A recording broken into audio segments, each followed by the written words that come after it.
বিড়ালের মতো 500 বছর বেঁচে থাকার কোনো লাভ নাই, সিংহের মতো 1 ঘন্টা বাঁচতে চাই। দীর্ঘ 19 বছর পর আল্লামা দেলোয়ার হোসেন সাঈদীর রেখে যাওয়া প্যারেড ময়দানে তাফসির পেশ করবেন মিজানুর রহমান আজহারী। আটক হবার আগে টানা 29 বছর এই মাহফিলে তাফসির পেশ করেছেন আল্লামা সাঈদী। স্মৃতি বিজড়িত সেই মাঠে এবার নতুন ইতিহাস গড়তে যাচ্ছেন জনপ্রিয় ইসলামী বক্তা মিজানুর রহমান আজহারী। ইসলামী সমাজ কল্যাণ পরিষদের আয়োজনে চট্টগ্রামের চকবাজারের প্যারেড ময়দানে আগামী 27 থেকে 31 জানুয়ারি পর্যন্ত 5 দিন ব্যাপী তাফসিরুল কুরআন মাহফিলের আয়োজন করা হয়েছে। সময়ের হিসেবে প্রায় 19 বছর পর এই মাহফিল পুনরায় প্রতিষ্ঠিত হচ্ছে।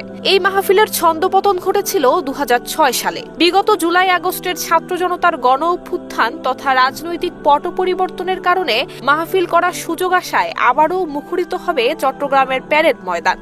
কেউ না বুঝলেও আমরা আপনার প্রয়োজন বুঝি, আর তাই তো অত্যাধুনিক ফিচার সম্বলিত বিভিন্ন সাইজ আর কালারের 250-টিরও বেশি ডিজাইন অপশন নিয়ে ওয়ালটন স্মার্ট ফ্রিজ বোঝে আপনার প্রয়োজন। মূলত ইসলামী সমাজ কল্যাণ পরিষদের সঙ্গে মাওলানা দেলোয়ার হোসেন সাঈদী এবং জামায়াতে ইসলামীর সংশ্লিষ্টতার কারণে এতদিন ধরে মাহফিলের আয়োজন করা সম্ভব হয়নি।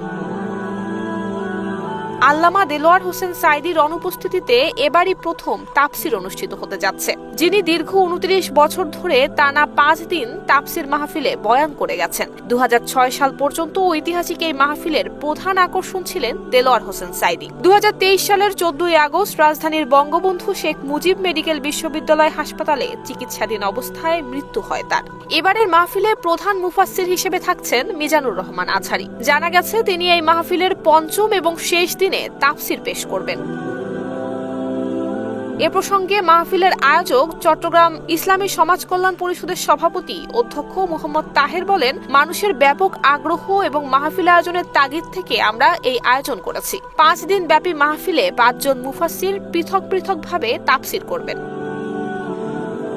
দীর্ঘদিন দেশের বাইরে থাকার পর 2024 সালের 5 আগস্ট শেখ হাসিনা সরকারের পতন হলে গত 2 অক্টোবর দেশে ফেরেন আজহারী। 1 সপ্তাহ দেশে থেকে আবারও পাড়ি জমান মালয়েশিয়ায়। এরপর গত বছরের 26 ডিসেম্বর দেশে ফিরে তিনি মাহফিলে অংশ নেয়ার ঘোষণার পরদিনই 27 ডিসেম্বর কক্সবাজারের পেকুয়ায় বৃহত্তর সাবেক গুলাদি তাফসিরুল কুরআন মাহফিলে অংশগ্রহণের মাধ্যমে তাকে আবারও দেশের মাহফিলের মঞ্চে দেখা যায়। এরপর জেলাভিত্তিক বিভিন্ন মাহফিলে অংশ নিতে দেখা গেছে জনপ্রিয় এই বক্তাকে। নুসরাত জাহান মেহেক, ঢাকা পোস্ট।